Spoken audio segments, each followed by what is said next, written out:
رسول اللہ صلی اللہ علیہ وآلہ وسلم کی 4 شہزادیاں تھیں، اور 4 شہزادیوں میں سب سے پیاری اور محبوب شہزادی جو تھی وہ سیدہ کائنات مخدوم کائنات سیدہ فاطمہ الزہرا کی ذات تھی۔ اللہ کے رسول علیہ الصلوۃ والتسلیم ان کی عمر 15 یا 18 سال کی ہو گئی تھی، ابھی تک اللہ کے رسول علیہ السلام نے رشتے کے لیے کسی کو بھی ہاں نہیں کیا تھا۔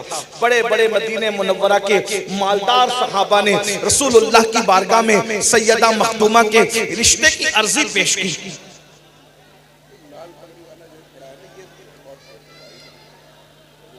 بھائی جب کہہ دیا گیا کہ آپ کسی کو کچھ نہ کہیں، بھائی وہ بیٹھیں گے کہاں؟ مجھے بتائیں، ایک بات مجھے بتائیں، تھوڑا دماغ سے سوچیں۔ بھائی بیٹھنے کے لیے جگہ نہیں ہے، وہ بیٹھ نہیں پائیں گے، جو کھڑے ہوئے ہیں کھڑے رہیں، کوئی بات نہیں، آپ سن لیجئے، آپ سن لیں، تھوڑی سی میں 10-15 منٹ کا ٹائم دے دیں، میں بات پوری کر لیتا ہوں۔ ان کو جگہ نہیں ہے بیٹھنے کے لیے، وہ کہاں بیٹھیں گے؟ آپ کا مطالبہ غلط ہے کہ بیٹھ جاؤ، ان کو جگہ نہیں، وہ بیٹھے ہیں، وہ کھڑے ہوئے ہیں، ان کو اب دعا دیجئے کہ وہ اتنی دیر سے کھڑے ہو کے سن لیں۔ کوئی اتنی دیر تک کھڑے ہو کے سنتا ہے؟ اللہ ان سب کو آپ سب کو سلامت رکھے۔ اتنی بڑی شخصیت آپ کے درمیان موجود ہے، آپ کیا جانتے ہیں ماہریرہ شریف کو؟ کیا بات ہے، آپ کیا جانتے ہیں؟ ماہریرہ وہ ہے جو ٹکسال ہے، ٹکسال انسان سازی کی ٹکسال ہے، اور جگہ سکے ڈھلتے ہیں، یہاں انسان بنائے جاتے ہیں۔ آپ کیا سمجھتے ہیں؟ اس گدی کا وارث آپ کے درمیان موجود ہے، آپ کو کوئی اہمیت نہیں؟ میرے بھائیوں، آپ کیا سمجھتے ہیں؟ یہ جو چہرہ آپ دیکھ رہے ہیں، یہ وہ چہرہ ہے جو جس نے مولانا احمد رضا کو اعلیٰ حضرت بنایا۔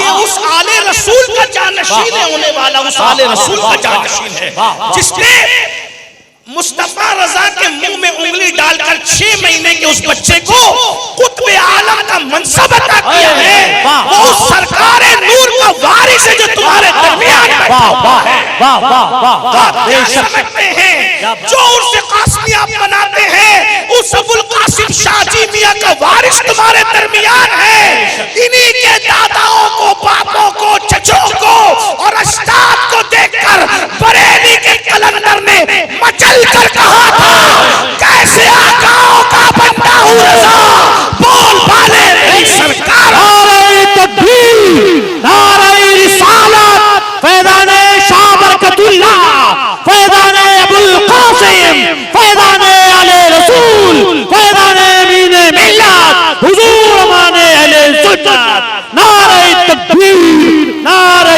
رسالت۔ سبحان اللہ، سبحان اللہ۔ روحانیت کی راجدھانی کا شہزادہ آیا ہے متھرا والو، روحانیت کی راجدھانی کا شہزادہ آیا ہے۔ بادشاہ تو علی گڑھ میں بیٹھا ہے، اپنے شہزادے کو بھیجا۔ ہم کتنے خوش نصیب ہیں، لیکن بہرحال تھوڑی دیر ذرا گفتگو سماعت فرما لیں۔ ایک بار درود شریف پڑھنے، ایک مرتبہ میں بات آگے بڑھاؤں۔ رب صلی وسلم، درود شریف پڑھنے کے لئے کبھی درود شریف پڑھ لو۔ اگر درود ایک آدمی پڑھے گا تو ہزاروں درود و سلام اس وقت بارگاہ رسالت میں پیش ہو جائے، سب مل کر عاشقوں کی طرح پورا مجمع گونج جائے درود کی آواز سے۔ درود شریف پڑھیں۔ اللہم صلی وسلم، اللہم صلی وسلم وزد وبارک علی سیدنا و مولانا محمد معدن الجود والکرم وآلہ وصحبہ وبارک وسلم صلاۃ و سلام علیکہ یا سیدی یا جد الحسن والحسین۔ اب تھوڑی دیر سن لیں، آپ نے جو 1 گھنٹہ مجھے دیا تھا اس میں سے تقریباً پون گھنٹہ گزر چکا ہے۔ اب تھوڑا سا جتنا ٹائم بچا ہے 15 منٹ کا، اتنا آپ سن لیں، پھر اس کے بعد میں اپنی بات پوری کر لیتا ہوں۔ بہت اچھے سے سن رہے ہیں، کوئی ایک بندہ آواز نکالتا ہے نا، ایک کی وجہ سے سب معاملہ ڈسٹرب ہو جاتا ہے۔ میں اکثر لوگوں کو کہتا ہوں کہ میں تقریر یاد کر کے نہیں آتا کہ آپ چلاتے رہیں، حقانی روحانی عرفانی تقریر میں یاد کر کے ہوں اور تراویح کی طرح سنا دوں۔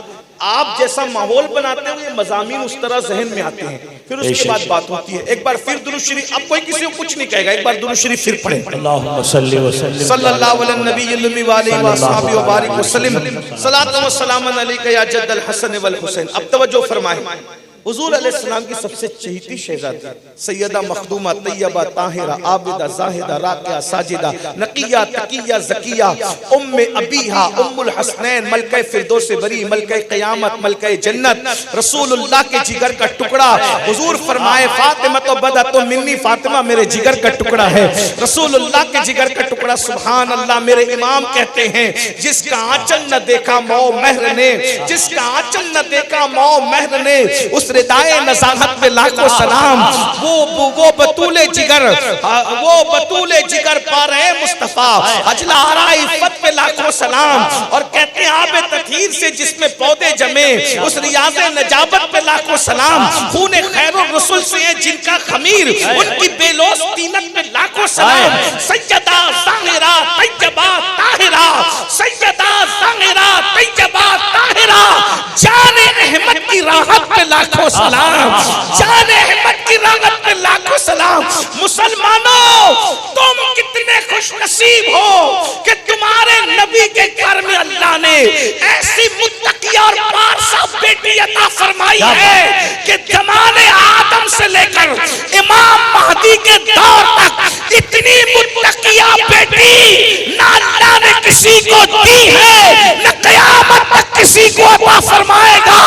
جو جانتے ہیں وہ جان لے، جو نہیں جانتے وہ بھی جان لے. امام حجر ابن حجر لکھتے ہیں کہ جب قیامت کا دن ہوگا تو عرش کے نیچے سے آواز آئے گی، محشر والو اپنی گردنوں کو جھکا لو، آنکھوں کو بند کر لو. نبی کی شہزادی فاطمہ بنت محمد پلسرا سے گزر رہی ہے.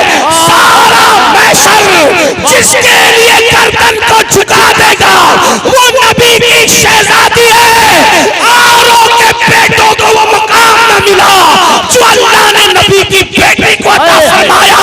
جب نبی کی شہزادی کا یہ مقام ہے تو مصطفیٰ جان رحمت کی عظمت کا حال کیا؟ نعرہ تکبیر، نعرہ رسالت، نعرہ رسالت، دختر مصطفیٰ، دختر مصطفیٰ. ایسی عظیم شہزادی کے نکاح کے لیے بڑے بڑے صحابہ، افضل البشر بعد الانبیاء سیدنا ابو بکر صدیق نے عرضی لگائی. آقا فرماتے ہیں میں اللہ کے حکم کا منتظر ہوں. سیدنا فاروق اعظم جس کو دیکھ کے شیطان رستہ بدل دیتا ہے، فرمایا میرے بعد اگر کوئی نبی ہوتا تو عمر ابن خطاب ہوتے، لا نبی آبادی. فاروق اعظم نے عرضی لگائی. ارشاد ہوتا ہے اللہ کے حکم کا منتظر ہوں. عثمان غنی کے نکاح میں پہلے سے رسول اللہ اپنی 2 شہزادیاں دے چکے تھے. اب بچتا کون ہے؟ حضور کے 4 یاروں میں جو بچا ہے وہ ذات خاتم الولایت، فاتح خیبر، امام المشارق والمغارب، حلال مشکلات والنوائب، اخی رسول و زوج البتول سیدنا علی ابن ابو طالب بچے ہیں. مولا علی جانوروں کو چارہ دے رہے تھے. سیدنا صدیق اکبر، فاروق اعظم اور عبد الرحمن ابن عوف یہ تینوں بزرگ جمع ہوئے اور جمع ہو کر مسجد میں مشورہ کرتے ہیں کہ رسول اللہ کی شہزادی کی عمر شریف 17 یا 18 برس کی ہو گئی ہے اور حضور کے پاس جو بھی رشتہ جاتا ہے اللہ کے رسول کہتے ہیں کہ میں اللہ کے حکم کا انتظار کر رہا ہوں. اب یہاں پر بیٹیوں کے باپوں سے میں خاص عرض کر رہا ہوں. ہم اپنی بیٹی کا رشتہ ڈھونڈتے ہیں تو کیا دیکھتے ہیں؟ مالدار. پھر چاہے شراب کا دھندا ہو، جوے کا دھندا ہو، پاکٹ مار ہو، موبائل چور ہو، چیٹر ہو، کچھ بھی ہو، مالدار چاہیے. حرام مال کمانے والے کو بیٹی دینے کا مطلب یہ کہ اپنے ہاتھ سے اپنی بیٹی کو تم جہنم میں ڈھکیل رہے ہو. یا پھر یہ بھی کرتے ہو کہ یہ بھی نہیں دیکھتے کہ سنی ہے کہ غیر سنی. رشتے کرتے بہت بڑی بڑی باتیں کرتے. مولانا میں تو پشتینی سنی ہوں، جب تک یا نبی سلام علیکم نہیں پڑھتا میرے دل کو سکون نہیں ملتا. تو پھر بیٹی کو کیوں دے دیتے ہو ادھر؟ بتائیے. اپنے ہاتھ سے سجا سوار کر اپنی بیٹی کو جہنم کے دروازے تک پہنچانے والے باپو تمہیں شرم نہیں آتی؟ دین ہے، آدھا تیتر آدھا بٹے. اور لوگ کیا کہتے ہیں؟ ارے مولانا برادری کی بات ہے. میں نے کہا ہم کوئی برادری کو نہیں مانتے. ہمارا مذہب اسلام ہے، ہم مصطفی ہیں. ہماری سب سے بڑی برادری کہ ہم مصطفی ہیں، ہم نبی کی امتی ہے. اس سے بڑا معیار ہمارے پاس کوئی نہیں ہے. آپ کو پتہ ہے کسی کے باپ اور بیٹے ہونے کی فخر کی بات نہیں، عاشق رسول ہونا فخر کی بات ہے. علامہ جامی نے کہا تھا بندے عشق شدی ترک نسب کن جامی کی طرح ابن فلاں چیزیں نیست. اس کے اس کا بیٹا کہلانے میں کوئی فخر مت کر. اگر فخر کرنا ہے تو مصطفیٰ جان رحمت کی غلامی اور عشق پہ فخر کر. ارے بڑے بڑے باپوں کے بیٹے زمین میں کھڑے رہ گئے اور حبشی کو مصطفیٰ جان رحمت نے کعبے کی چھت پہ چڑھا کے بتا دیا کہ عاشقوں کا مقام کیا ہے. ارے عاشق تو عاشق ہے جہاں 5 مرتبہ فرشتوں کے پر تک جاتے ہیں اس سے آگے عاشقوں کی پرواز ہوتی ہے. یہ جو اپنا اپنا ہے حوصلہ, یہ تو اپنی اپنی اڑان ہے. کوئی تھک کے رہ گیا بام تک, کوئی کہکشاں سے گزر گیا. دیوان گانے عشق محمد کو دیکھ کر گھبرا گئی ہے. گردش دورہ کبھی کبھی گردن میں ہاتھ ڈالے ہیں. ماہو نجوم نے گزرا ہے ان حدوں سے. مسلمان کبھی کبھی عاشق رسول کبھی بھی قریب نہیں ہوتا. اس لیے اگر بیٹی کا رشتہ کرنا ہے تو یہ ختم ہونے والی دولت دیکھنے کی بجائے اس کا ایمان دیکھو, اس کا مسلک دیکھو, اس کا عشق رسول دیکھو, اس کی حلال کمائی دیکھو. اگر یہ سب نہیں دیکھتے تو آپ کون سے عاشق رسول. اور ایک بات آپ کو بتاؤں, شفا شریف, کچھ لوگ کو جب ہم کہتے ہیں بد مذہبوں سے بیٹی نہ لو بیٹی نہ لو, بولتے ہیں یہ مولانا احمد رضا صاحب نے بہت گڑبڑ کی ہے. میں مولانا احمد رضا صاحب کی بات نہیں کر رہا ہوں. مولانا احمد رضا صاحب نے تو 1400 سال کا اتنے مجموعہ نچوڑ کے پیش کیا, گھر سے کوئی بات نہیں کی. لیکن اگر آپ کو ان کی بات ہضم نہیں ہوتی تو میں اوپر کی بات کروں. قاضی ایاز رحمت اللہ علیہ نے شفا شریف میں لکھا ہے کہ ایک شخص مر رہا تھا. دھیان سے سننا, ایک شخص مر رہا تھا. مرتے وقت اس کی زبان پہ کلمہ نہیں آ رہا تھا. لوگوں نے کہا تو مر رہا ہے, تو باتیں کر لیتا ہے, تیری زبان پہ کلمہ نہیں آتا ہے. اس نے کہا کیا کروں, میں حضرت ابوبکر صدیق اور فاروق اعظم کے گستاخوں کے ساتھ بیٹھتا تھا. توجہ کرنا, غور کر, یہ شفا میں لکھا قاضی ایاز رحمت اللہ علیہ, غور کیجئے گا. ابھی میں اعلیٰ حضرت نے تو کوئی بات اپنی طرف سے کی ہی نہیں ہے, لیکن اگر آپ کو یہ بات ایسا لگتا ہے کہ 100 سال کی ہے, رشتے نہ کرنا, یہ باتیں کرنا اور نفرتوں کی بات, تو آپ کو میں بتاؤں قاضی صاحب رحمت اللہ علیہ, قاضی ایاز رحمت اللہ علیہ آج سے تقریباً 6-7 صدی پہلے کے بزرگ ہیں. وہ شفا میں لکھ رہے ہیں, کیا لکھ رہے ہیں ذرا توجہ کریں. کہتے ہیں کہ وہ کہہ رہا تھا کہ میں صدیق و فاروق کے گستاخوں کے ساتھ بیٹھتا تھا, گستاخی نہیں کرتا تھا. دھیان دینا, گستاخی نہیں کرتا تھا, گستاخوں کے ساتھ صرف بیٹھ صحبت. کچھ لوگ کہتے ہیں ارے ہم کو کون بگاڑ سکتا ہے, ہم تو پشتینی یہ اور وہ ہیں, نبی کا بیٹا بگڑ گیا صحبت سے, اب آپ کون سے ہو بتاؤ. نوح علیہ السلام کا بیٹا کنعان نہ بگڑا, قرآن نے اس کے بگڑنے کی وجہ کیا بیان کی کہ وہ کس کے ساتھ رہتا تھا, بگڑے وہ کے ساتھ رہتا تھا. نبی کا بیٹا بگڑ گیا. آپ کو اتنا یقین کیسے ہے, اتنا اوور کانفیڈنس آپ کو کیسے ہے, اتنا احساس برتری کا شکار آپ کیسے ہیں. اللہ اکبر, صحبت انسان کو بگاڑتی ہے, صحبت انسان کو سنوارتی ہے. کہاں صدیق و فاروق کے گستاخوں کے ساتھ بیٹھتا تھا, اٹھتا تھا, اس لیے مرتے وقت زبان پہ کلمہ نہیں آ رہا ہے. آپ سے پوچھتا ہوں, جو صدیق و فاروق کے گستاخوں کے ساتھ بیٹھے, مرتے وقت اس کی زبان پہ کلمہ نہیں آتا, جو گستاخ رسول کو اپنی بیٹی دے دے, جو گستاخ رسول کی بیٹی کر لے, اس کی زبان پہ مرتے وقت تو کیسے کلمہ آئے گا. اور آپ بڑے فخر سے کہتے ہیں مولانا ہم تو لا کر اپنی طرح سنی بنا لیں گے. تو کتنا بڑا سنی ہے, تجھے کیا پتہ ہے سنیت کے بارے میں جو تو اپنی بہو کو بنا لے گا. بیٹوں کو کتنا سنی بنایا جو بہو کو سنی بنا لے گا. باتیں کرتے ہو, یاد رکھنا یہ بات آپ کے بھلے کی کہہ رہے ہیں, ابھی آپ نے عنوان دیا تو کہہ رہے ہیں, اور یہ بات اگر آپ کو بری لگتی ہے تو آپ جانیں ہم تو اپنی ذمہ داری پوری کر رہے ہیں. تو ہم رشتہ ڈھونڈتے وقت دولت مند دیکھتے ہیں, نسب دیکھتے ہیں, سب دیکھتے ہیں. اور لڑکے بھی آج کل کے چھوکرے, لڑکی مالدار ہونا چاہیے. لڑکی کو مالدار ہونے سے کیا تعلق ہے بتائیے. اللہ کے رسول صلی اللہ علیہ وآلہ وسلم فرماتے ہیں جو لڑکی مالدار دیکھ کے کرے گا اللہ اس پر غربت مسلط کر دے گا, اس پہ تنگ دستی مسلط کر دے. دولت کے چکر غریبوں کی, شریفوں کی بیٹیوں کو رشتے نہیں آ رہے. شریف ہے غریب ہے اس لیے, اور دولت کے چکر میں پھنسے. اور اللہ کے رسول کی زبان سے جو نکل گیا سو نکل گیا. دولت دیکھ کر کے کسی کے ساتھ شادی کرو گے تو غربت کے لیے تیار ہو جاؤ, مفلسی کے لیے تیار ہو جاؤ. ہاں اگر شرافت اور نیکی کے ساتھ دولت ملتی ہے تو ایک الگ بات ہے, مگر اس کو ہمیں پرائیورٹی نہیں دینا. ہمیں تو شرافت کو, عشق رسول کو, محبت رسول کو, مسلکی تسلط کو ہمیں اہمیت دینا ہے. اب سنیے بات دور نکلتی جا رہی, تو عرض کیا کر رہا تھا, مولا مشکل کشا کے بارے میں انہوں نے مشورہ کیا. تینوں نے, کس نے, حضرت عبد الرحمن ابن عوف, صدیق اکبر, فاروق اعظم. کہا کہ علی کو کہتے ہیں, کیونکہ حضور سب کو منع کر رہے ہیں کہ بھئی میں اللہ کے حکم کا منتظر ہوں, سب مانگ چکے, علی نے نہیں مانگا. اب یہاں سے پتا چلا جو صدیق اکبر کو گالیاں دیتے اور فاروق اعظم کو گالیاں نکالتے کہ اہل بیت کے دشمن تھے، اہل بیت کی بنیاد کا منصوبہ یہاں سے بن رہا ہے صدیق و فاروق کے مشورے سے، شادی بھی ان کے اور پھر تینوں گئے اور جا کر کے کہا علی، سب نے رشتہ طلب کیا، حضور نے کہا اللہ کے حکم کا انتظار ہے، ذرا آپ طلب کیجئے۔ مولا علی کی آنکھوں میں آنسو آ گئے، کہا میرا تو خود کا مکان بھی نہیں، میرا خود کا گھر نہیں، حضور علیہ السلام کے گھر میں رہتے تھے کیونکہ رسول اللہ نے ان کو بچپنے سے پالا تھا، مطلب میرا خود کا گھر نہیں، میں حضور سے کس منہ سے کہوں، مجھے ہمت نہیں ہوتی۔ کہا آپ کہیں، کیونکہ ہم کو ایسا لگتا ہے کہ حضور نے سب کو منع کیا ہے اور تم بچے ہو اور تمہارا انتظار ہے، جاؤ کہو، آپ عرضی لگائیں، آپ جائیں تو صحیح۔ سرکار مولائے کائنات گھوڑوں کو اور اونٹوں کو چارہ دیتے دیتے اسی حالت میں اٹھ کر کے گئے۔ میں یہ بات بھی اس لیے زور دے رہا ہوں کہ بندہ بن سنور کر کے جاتا ہے رشتے کے لیے، لیکن یہ مولا مشکل کشا کی سازی ہے، اصلیت کو بننا نہیں پڑتا، اور نقلی کتنا ہی بن جائے وہ جچتا نہیں۔ ہمیشہ یاد رکھنا جہاں اصلیت ہوگی وہاں کبھی میک اپ کی ضرورت نہیں پڑے گی۔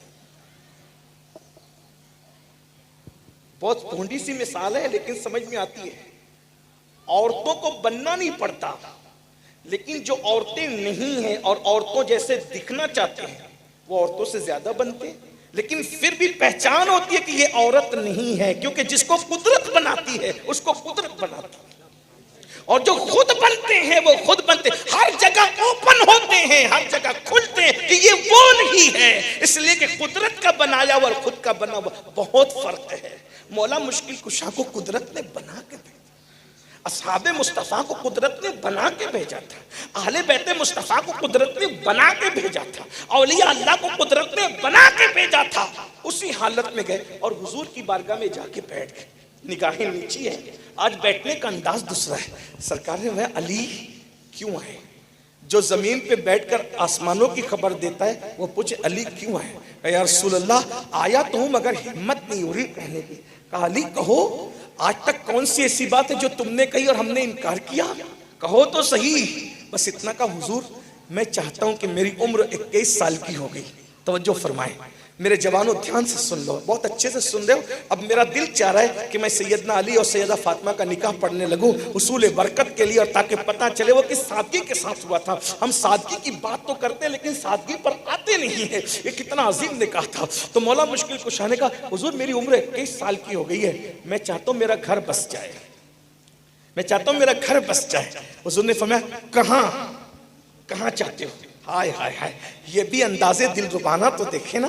اللہ اکبر، جو سب کے دلوں کے حالات سے باخبر ہے، پیش خبیر کیا مجھے حاجت خبر کی ہے، لیکن وہ دنیا کو بتانا چاہ رہے جوانوں جو 17-18 سال کی عمر میں پہنچ کر تم زنا کرتے ہو۔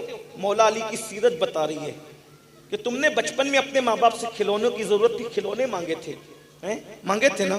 آج اگر دلہن کی ضرورت ہے تو زنا کرنے کی بجائے اپنے ماں باپ کے پاس بیٹھ کے بولو کہ مجھے شادی کی ضرورت ہے، ہم تمہارے ساتھ کھڑے ہیں، اسلام تمہارے ساتھ کھڑا ہے۔ جوانی میں پہنچ کر زنا کرنے کی بجائے، اپنے ہاتھوں سے بیت الخلا میں بیٹھ کر اپنی جوانی کو ضائع کرنے کی بجائے، اپنی جوانی کو برباد کرنے کی بجائے، اگر شادی کی عمر ہو گئی ہے، ماں باپ شادی نہیں کرتے تو ادب سے بیٹھ کے مولا علی کیسے بیٹھے؟ اس لیے کہ باپ دنیا سے چلے گئے، جب باپ دنیا سے چلے گئے، اب حضور علیہ السلام دین ان کے سرپرست ہیں، تو مولا مشکل کشا دونوں پیروں کو جو ہے، دونوں زانوؤں کو جو ہے وہ حضور کے سامنے بچھا کے کہتے ہیں حضور میری عمر 21 سال کی ہو گئی ہے، میں چاہتا ہوں میرا گھر بس جائے۔ حضور نے میں کہا حضور میں ہمت تو نہیں ہوتی لیکن میں چاہتا ہوں کہ آپ کی شہزادی فاطمہ کے ساتھ۔ حضور نے مسکرا کے کہا الحمدللہ تمہارے آنے سے پہلے ہی جبریل آئے تھے۔ سبحان اللہ سبحان اللہ، علی تمہارے آنے سے پہلے، اللہ اکبر یا رسول اللہ، اندازہ کریں تمہارے آنے سے پہلے جبریل آئے تھے اور وہ کہہ رہے تھے یا رسول اللہ آسمانوں پر اللہ تبارک و تعالیٰ نے علی و فاطمہ کا نکاح کر دیا ہے، اللہ نے آسمانوں پر کر دیا ہے، آپ زمین پر خود فرما دیں۔ تو میں نے پوچھا جبریل خطبہ کس نے پڑھا؟ تو جبریل کہتے یا رسول اللہ راحیل نام کا ایک فرشتہ جو زمین پہ کبھی نہیں آیا، وہ ہزاروں فرشتوں کا افسر ہے. اللہ نے اس کو خطبہ پڑھنے کا حکم دیا اور مجھ سے فرمایا اے جبریل طوبا کے درخت کو ہلاؤ. میں نے پکڑ کے ہلایا تو قیامت تک جتنے اہل بیت کے عاشق تھے ان کی تعداد کے برابر زمین پہ پتے گرے اور ہر پتے پر اہل بیت کے عاشق کا نام لکھا ہوا تھا. علی و فاطمہ کے نکاح کی خوشی میں اللہ نے سب کے ساتھ مغفرت اور بخشش کا وعدہ فرمایا. خوبصورت انداز زندگی اگر کسی قوم کے پاس ہے تو قوم مسلم کے پاس ہے. اس کی وجہ یہ ہے اور قوموں کے پاس زندگی گزارنے کا جو فلسفہ ہے وہ کسی انسان کا دیا ہوا ہے, وہ کسی فلسفی کا دیا ہوا ہے, وہ کسی منطقی کا دیا ہوا ہے یا وہ کسی صحرائی کا دیا ہوا ہے. ہر قوم کے پاس جو زندگی گزارنے کا فلسفہ ہے اس کا اینڈ جا کر جہاں ہوتا ہے وہ انسانی دماغ ہے. اور یاد رکھنا جب بھی کوئی قوم قانون بناتی ہے تو حال کو دیکھ کر بناتی ہے, اللہ اکبر, یا زیادہ سے زیادہ ماضی کو دیکھ کر بناتی ہے. مستقبل ان قوموں کے پاس نہیں ہوتا اس لیے کہ انسانی دماغ مستقبل پہ کام نہیں کر سکتا اور مستقبل کے حوالے سے انسان جو سوچتا ہے ضروری نہیں ہے کہ وہ جو سوچ رہا ہے وہ بھی ہو. مثال کے طور پر برسوں کا منصوبہ بنانے والی قوموں نے کبھی سوچا تھا کہ اس دنیا کے اندر سونامی بھی آ جائے گی, اس دنیا کے اندر کووڈ بھی آ جائے گا. بتاؤ کووڈ کے ماحول نے کس طریقے سے لوگوں کے منصوبوں کو خاک میں ملا دیا. بہت سارے لوگ جو آسمان پر اڑنے کا منصوبہ بنا چکے تھے وہ زمین بوس ہو گئے. بہت سارے وہ لوگ اللہ اکبر جو دولت کے نشے میں چور ہو کر کے اللہ اقتدار کا تاج محل تعمیر کرنا چاہتے تھے, ان کو مرنے کے بعد خود کے پیسوں کا کفن بھی نصیب نہ ہوا. کسے پتا تھا اللہ اکبر جن کے یہاں سونے کا دھواں نکل رہا ہے ان کو اپنا خود کا کفن بھی نصیب نہ ہوگا, ان کے بچوں کو, ان کے بچوں کے کاندھے بھی ان کو جنازے کے حوالے سے نصیب نہ ہوں گے. بتاؤ کبھی کسی نے سوچا تھا؟ اللہ اکبر, بے شمار لوگ ہیں اللہ جن کے دولت کے یہاں, جن کے یہاں دولت کے انبار لگے ہوئے تھے, بعد میں ان کے ہاتھوں میں بھیک کے کٹورے آ گئے, آج تک وہ سنبھل نہ سکے. کبھی زلزلہ آتا ہے, کسی کو پتا ہوتا ہے زلزلہ آئے گا, طوفان آتا ہے, کسی کو پتا ہے طوفان آئے گا.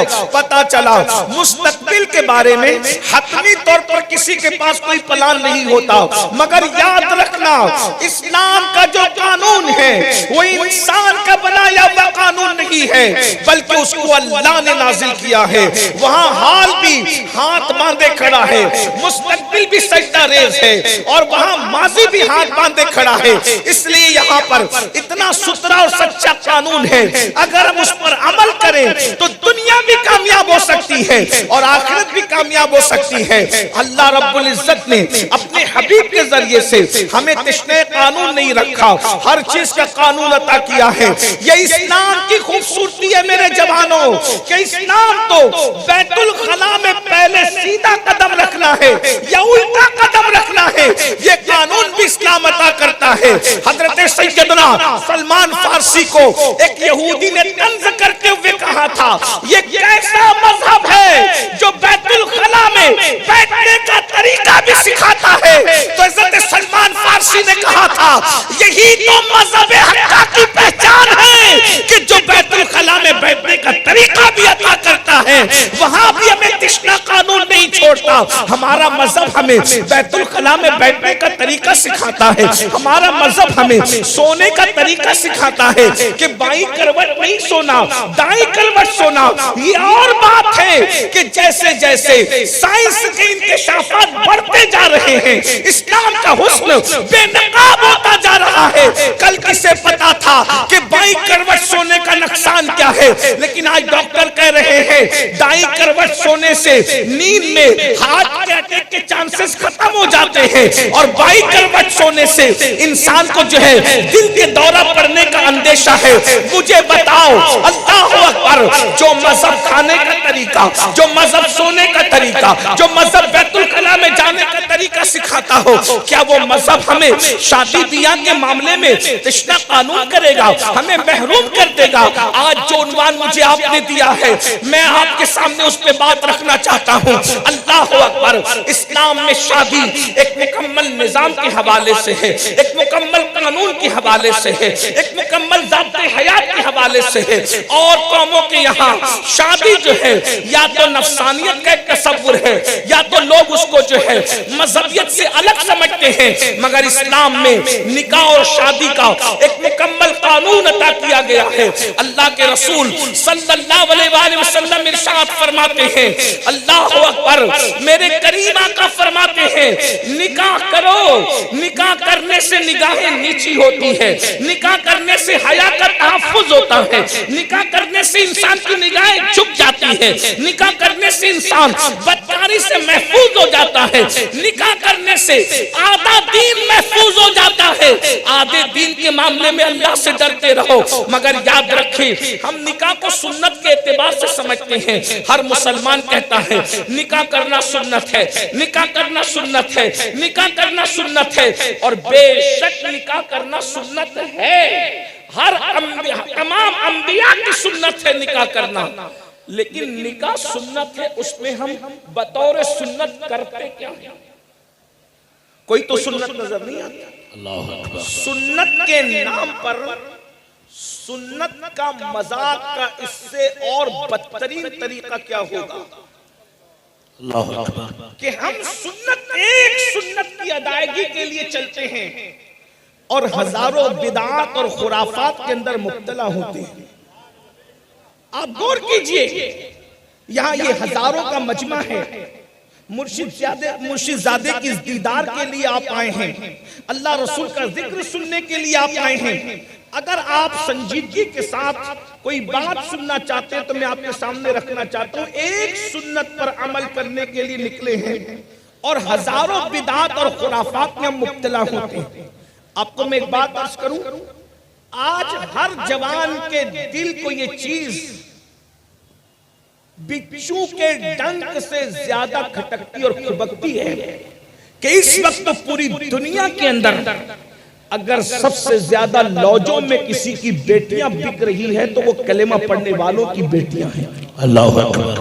یہ آپ کو ہم سب کو تڑپاتی ہے۔ بے چین تنہائیوں کے اندر جب کبھی یہ بات یاد آتی ہے کہ مسلم بچیاں لوجوں میں، پوری صرف ہندوستان کی بات نہیں کر، میں پوری دنیا کی بات کر رہا ہوں، بہت سنجیدگی سے سننے کی بات ہے، بلکہ تقریر نہ سنیں، کسی کے دل کا درد سمجھ کے سن لیں۔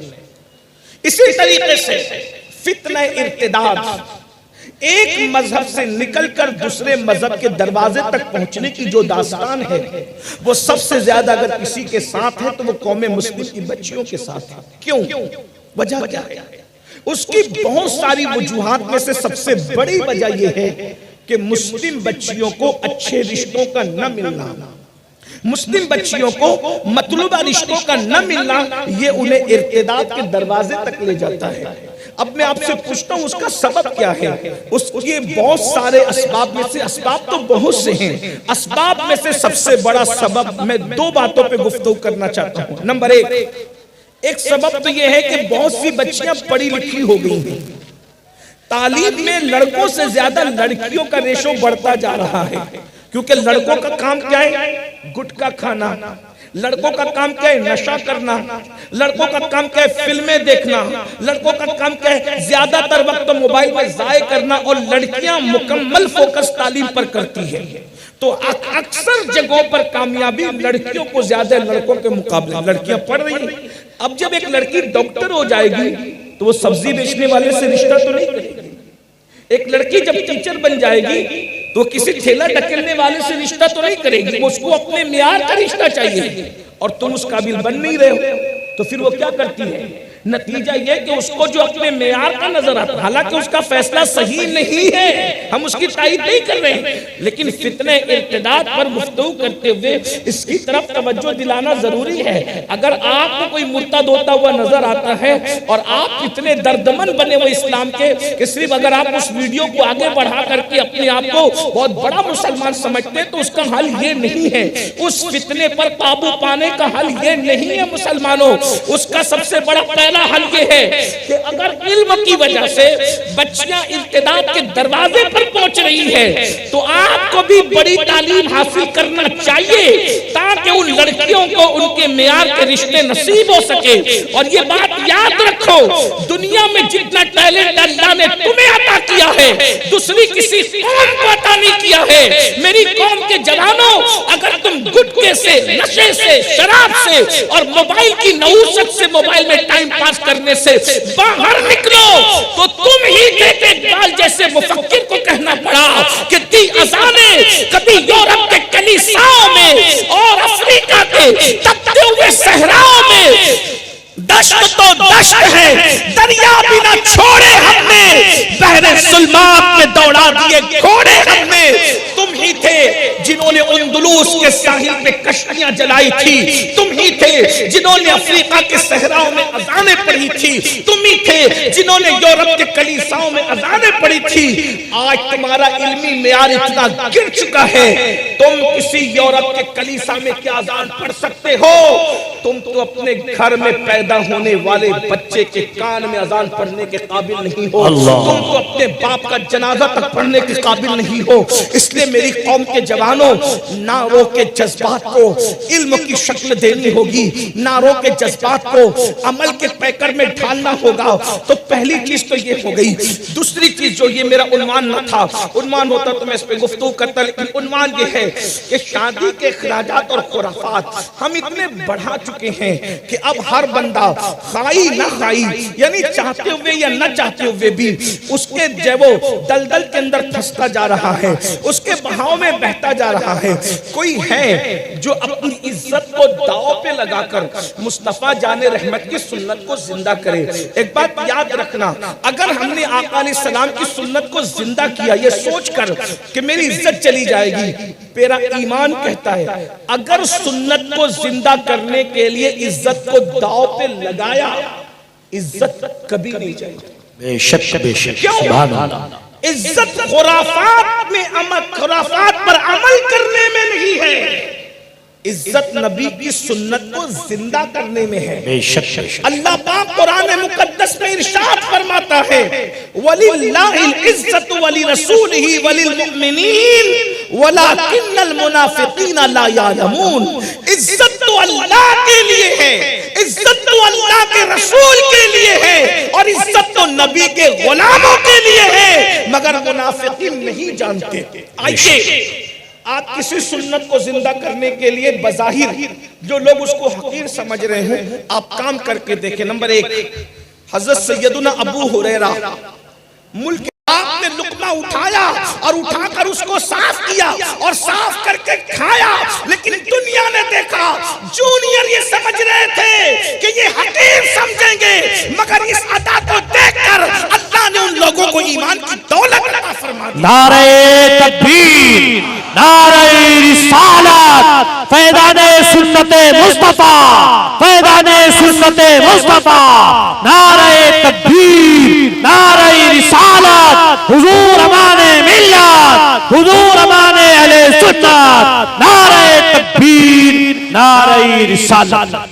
بیٹھ جائیں. میں اپنے جوانوں سے گزارش کرنا چاہتا ہوں، ہم نے شادی کو اتنا مہنگا کر دیا، نکاح کو اتنا مہنگا کر دیا. اللہ کے رسول صلی اللہ علیہ وآلہ وسلم نے فرمایا نکاح کو اتنا آسان کر دو کہ زنا کرنا مشکل ہو جائے. مگر افسوس آج مسلمانوں کے نکاح اتنے مہنگے ہو گئے کہ نکاح مہنگا ہو گیا اور زنا سستا ہو گیا.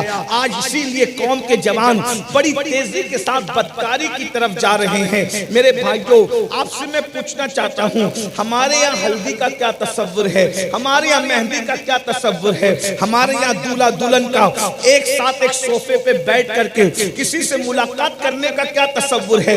مجھے آپ بتائیے تو صحیح. ہمارا مذہب تو یہ کہتا ہے چچا زاد بھائی سے بھی پردہ کرنا فرض ہے، مامو زاد بھائی سے بھی پردہ کرنا فرض ہے، پھپھا سے بھی پردہ کرنا فرض ہے، خالو سے بھی پردہ کرنا فرض ہے، بہنوئی سے بھی پردہ کرنا فرض ہے.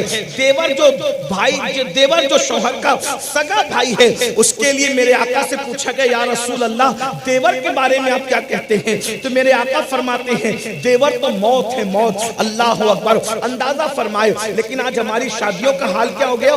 یعنی ہر قدم پر ہم نبی کا دل دکھا رہے ہیں, رسول اللہ کو تکلیف پہنچا رہے ہیں, اللہ کے رسول کو اذیت پہنچا رہے ہیں, اور اس کو کیا نام دیتے ہیں؟ پاکستانی سیریلوں کی شادی کے اندر, پاکستانی سیریلوں میں جیسی شادی ہوتی ہے ویسے ہم شادی کریں گے. مجھے بتاؤ سیریل دیکھ کر زندگی گزارے وہ جس کے پاس قرآن نہ ہو, جس کے پاس صاحب قرآن نہ ہو. ہمارے پاس تو قرآن بھی موجود ہے, صاحب قرآن بھی موجود ہے. اللہ اکبر. کتنے افسوس کی بات ہے اب تو یہ ہو گیا کہ قاضی صاحب دولہا اور دلہن کے بیچ میں بیٹھ کر کے نکاح پڑھا رہے ہیں. اللہ اکبر. جبکہ اللہ کے رسول صلی اللہ علیہ وسلم ارشاد فرماتے ہیں جہاں مرد اور عورتیں بے پردہ موجود ہو اس محفل پہ اللہ کی لعنت برستی ہے. لوگوں کے دل سیاہ ہوتے ہیں, لوگوں کے دل کالے ہوتے ہیں. اللہ اکبر. اندازہ تو فرمائے اے مصطفیٰ جان رحمت کے دیوانوں ہم کہاں پہنچ گئے. اور پھر اس کے بعد جب مبارک بادی کا معاملہ آتا ہے تو دولہا اور دلہن ایک ساتھ ایک صوفے پہ بیٹھے ہوئے ہیں. ملنے والے جیسے دولہے سے مل رہے ہیں ویسے دلہن سے بھی مل رہے ہیں. اس کا مطلب یہ ہے شوہر بیوی کو بعد میں ہاتھ لگائے گا, پہلے شوہر کے سارے دوستوں کے ہاتھ اس کو لگیں گے. اللہ اکبر. براتیوں کے ہاتھ لگیں گے, باضابطہ ہاتھوں سے مصافحہ کیا جاتا ہے, دلہن سے مبارکباد دی جاتی ہے. سن لو اللہ کے سچے رسول صادق و مصدوق فرماتے ہیں جب مرد اور عورت مصافحہ کرتے ہیں اجنبی ان ہاتھوں پر سب سے زیادہ اگر کسی کا حق ہے تو جہنم کی آگ کا حق ہے. اللہ اکبر. لوگوں کو ڈر نہیں لگتا, لوگ کہاں پہنچ گئے. قرآن کہہ رہا ہے انفسکم واہلیکم نارا, اپنے آپ کو بھی جہنم سے بچاؤ, اپنی اولاد کو بھی جہنم سے بچاؤ. ہے کوئی خدا کی عذاب کو برداشت کرنے کی طاقت رکھنے والا جس جہنم میں پہاڑ بھی پگھل جائیں گے وہاں میرے اور تمہارے جسم کا کیا ہوگا؟ دنیا کی لذت کے لیے, دنیا کی چاہت کے لیے, دنیا کے نام و نمود کے لیے اپنے اللہ کو ناراض کرنے والوں سن لو, صرف اسی لیے خرافات کرتے ہو نا شادی میں کہ اس کے یہاں یہ ہوا تو میرے یہاں اس سے بڑھ کے ہونا چاہیے. اس کے لیے سود تک لیتے ہو, سود کے پیسے لیتے ہو, سود سے قرضہ لیتے ہو, آدھی زندگی برباد کر دیتے ہو سود بھرنے میں. اور پھر بہت معصومیت کے ساتھ لوگ کہتے ہیں مولانا بہت مجبور ہو گئے تھے تو ہم نے لیا. میں پوچھتا ہوں آخر کون سی مجبوری تھی کہ جان جا رہی تھی؟ کون سی مجبوری تھی ایمان جا رہا تھا؟ کون سی مجبوری تھی اللہ اکبر کہ آپ لوگ پر سوالیہ نشان کھڑا تھا؟ نہیں, صرف جھوٹی تعریف کے لیے, چند انسانوں کی جھوٹی تعریف کے لیے تم اپنے اللہ رسول کو ناراض کرتے ہو, حضور کے دل پر نشتر لگاتے ہو. ارے تم پبلک کی محبت اور پبلک کی تعریف پہ کیا پھسلتے ہو؟ موسم بدلنے کے لیے وقت لگتا ہے, پبلک کی فکر بدلنے کے لیے وقت نہیں لگتا.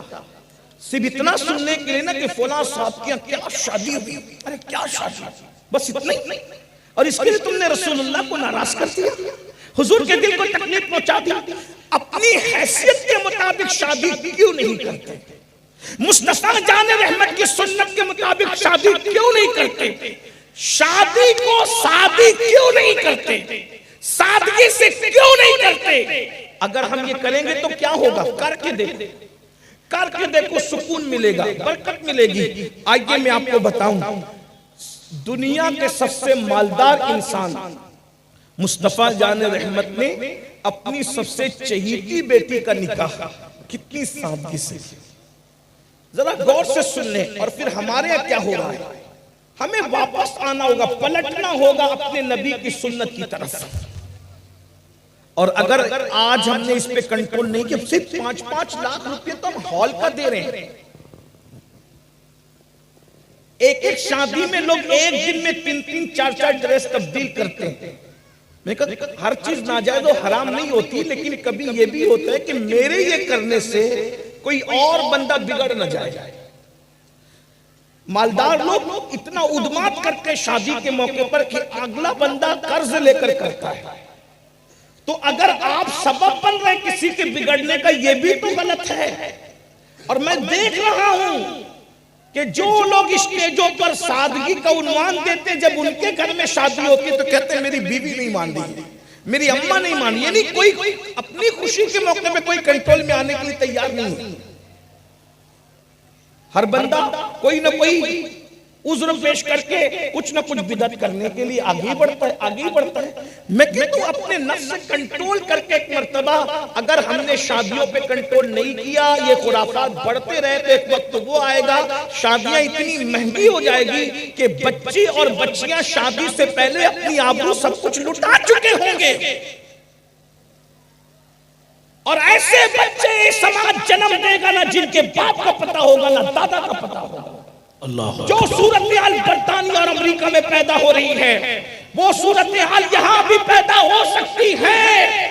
اس لیے جھوٹی عزت اور جھوٹی تعریف کے چکر میں فضول خرچی سے بچو۔ اللہ کے رسول صلی اللہ علیہ وآلہ وسلم فرماتے ہیں فضول خرچی کرنے والے شیطان کے بھائی ہیں۔ اللہ اکبر، شیطان کے بھائی ہیں۔ اپنی حیثیت کے مطابق کچھ کام کیجئے۔ اور اگر آپ کو یہ لگتا ہے کہ یہ جھوٹے دکھاوے سے میں عزت حاصل کروں گا تو میں آپ کو بتا دوں صحابہ کی یہ سوچ نہیں تھی۔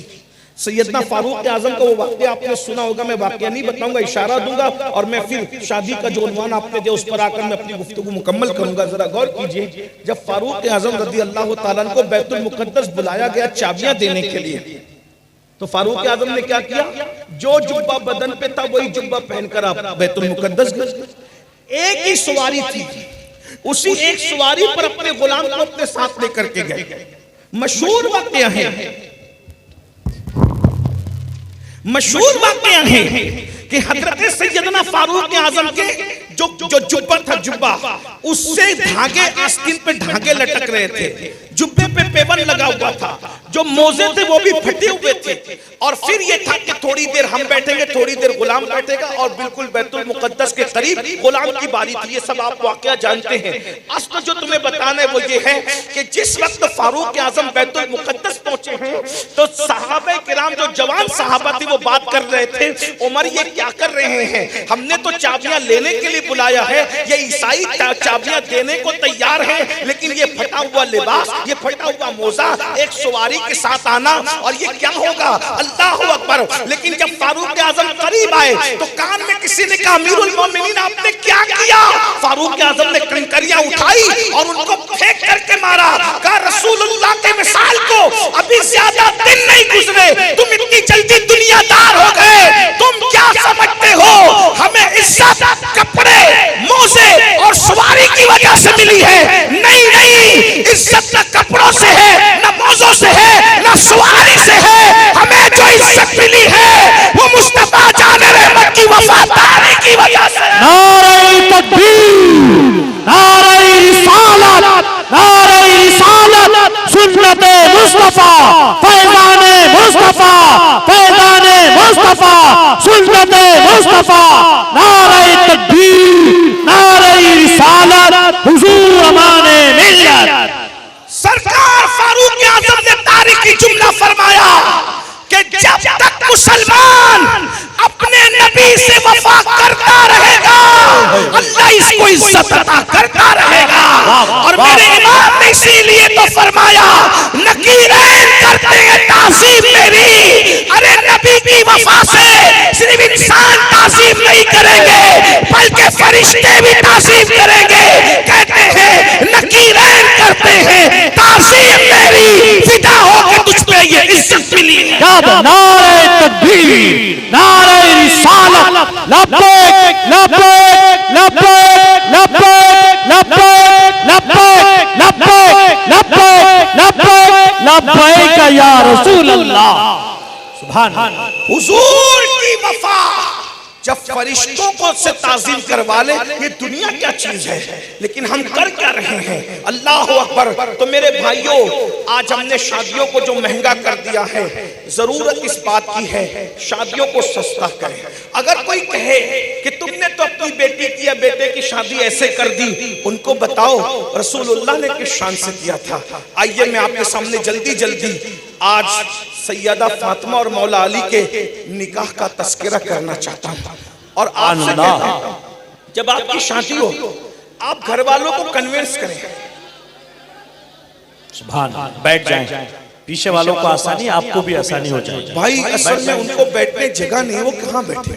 یہی پرابلم ہوتا ہے کہ لوگوں کو بیٹھنے جگہ نہیں ہوتی, ہم بولتے بیٹھو, وہ بیٹھیں گے کہاں.